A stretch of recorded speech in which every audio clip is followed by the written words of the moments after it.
नारी और शांति के संबंध में कुछ सूत्र समझना जरूरी है।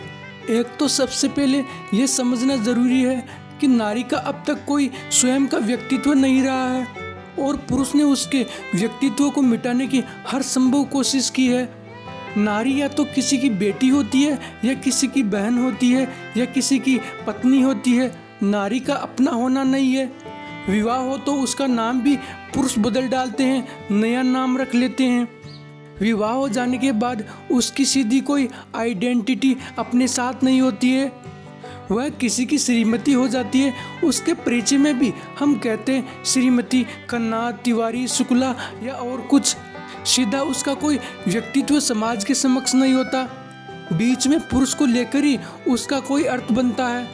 पुराने शास्त्र कहते हैं कि जब वह कुंवारी हो तो पिता उसकी रक्षा करते हैं, जब विवाह हो तो पति उसकी रक्षा करे, अगर वह वृद्ध हो जाए तो उसके बेटे उसकी रक्षा करे।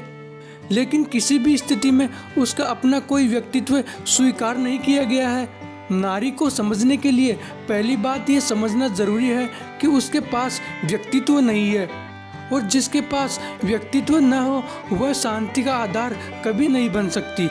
जिसके पास व्यक्तित्व नहीं है वह स्वयं इतना अशांत होगा कि वह शांति का आधार नहीं बन सकता।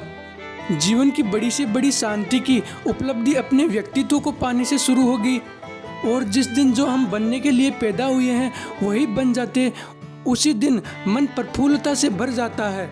एक गुलाब का पौधा है, उसकी खुशी कब पूरी होती है, उसका आनंद कब पूरा होता है? जब उसके फूल पूरी तरह खिल जाते हैं, जब आकाश की हवाओं को वह अपनी सुगंध लुटा देती है, और जब सूरज की किरणों में उसके खिले हुए फूल नाच लेते हैं, और जब राह से गुजरने वाले अपरिचित राहगीर उसकी सुगंध को संगीत से भर जाते हैं, तब वह पौधा तृप्त हो जाता है। लेकिन जब तक किसी पौधे में फूल न आए तब तक उस पौधे में एक बेचैनी, एक अशांति बनी रहती है। नारी फूल को उपलब्ध ही नहीं हो पाती है क्योंकि उसका अस्तित्व ही अस्वीकृत है। इसके व्यक्तित्व को ही जगह नहीं है। अपनी हैसियत जब तक नारी को उपलब्ध नहीं हो तब तक नारी शांत नहीं हो सकती, और नारी की अशांति इतनी महंगी है जिसका हिसाब नहीं है। पुरुष ने ही नारी का व्यक्तित्व छीना है, और पुरुष ही नारी के अशांत होने से 1000 गुना अशांत हो गया है। लेकिन उसे पता नहीं चलता कि उसके व्यक्तित्व को छीना है, इसलिए इतनी अशांत है। सभी मूड तक इसी भांति चलते हैं कि वह सोचता है कि नारी का व्यक्तित्व थोड़ा बहुत जो बचा है वह भी छीन लेना जरूरी है ताकि शांति पूरी हो जाए। शांति होगी व्यक्तित्व के प्रकट होने से, व्यक्तित्व के छीन लेने से नहीं, क्योंकि नारी कभी तृप्ति का अनुभव कर ही नहीं पाती।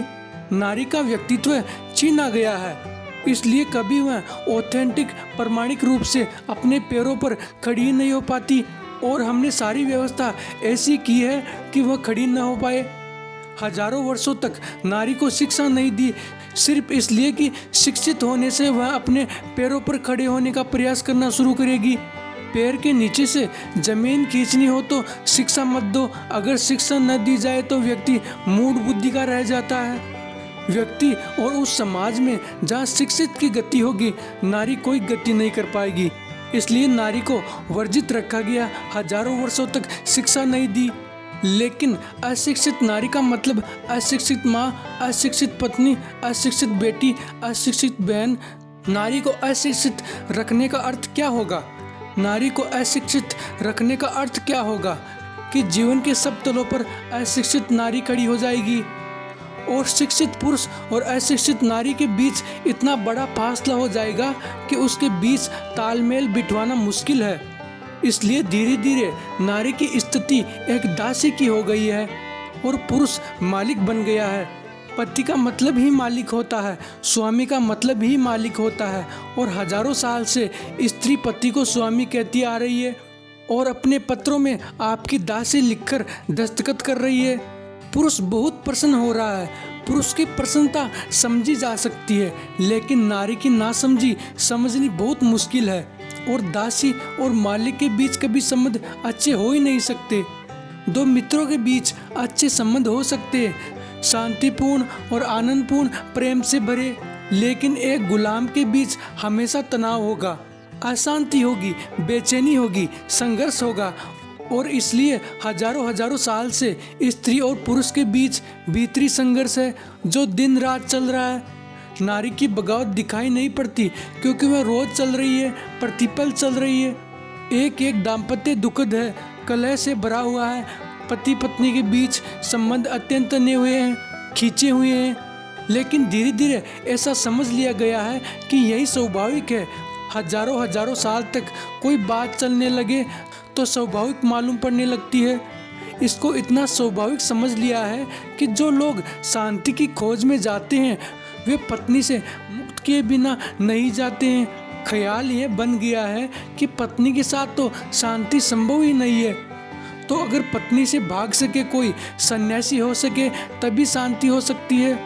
नहीं, यह सवाल पत्नी के साथ का नहीं है। स्त्री और पुरुष के बीच अब तक हमने जो व्यवस्था की है वह गलत है, वह अशांति का आधार है। अगर स्त्री और पुरुष के बीच कभी भी शांतिपूर्ण, प्रेमपूर्ण, आनंदपूर्ण, मैत्रीपूर्ण व्यवस्था लानी हो तो पहली बात यह जरूरी है कि स्त्री ठीक पुरुष के समकक्ष खड़ी हो। पुरुष के समान खड़े होने का यह मतलब नहीं है कि स्त्रियां पुरुषों जैसी हो जाए। पुरुषों के समान होने का अर्थ है कि पुरुषों ने पुरुष होने में जितना विकास किया है स्त्रियां होने में उतना ही विकास करे। मेरी अपनी दृष्टि ऐसी है कि स्त्री और पुरुष के व्यक्तित्व में एक बुनियादी भेद है और यह शुभ है, परमात्मा की बड़ी कृपा है। वही आकर्षण है स्त्री और पुरुष के लिए। वह जो भेद है वह भेद बहुत गहरा है। अगर वह भेद टूटता है या तो पुरुष स्त्रीण हो जाए और या स्त्री जो है वह पुरुष हो जाए, दोनों हालात में नुकसान होगा।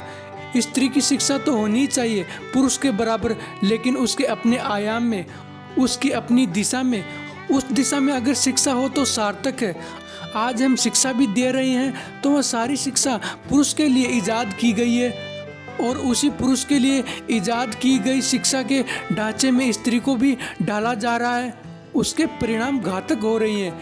यूनिवर्सिटी में पढ़ लिख कर जो लड़की निकलती है उसमें स्त्रीण तत्व थोड़ा अनिवार्य रूपेण कम होगा, कम हो ही जाएगा। कम हो जाना अनिवार्य है क्योंकि शिक्षा पुरुष के लिए ईजाद की गई थी।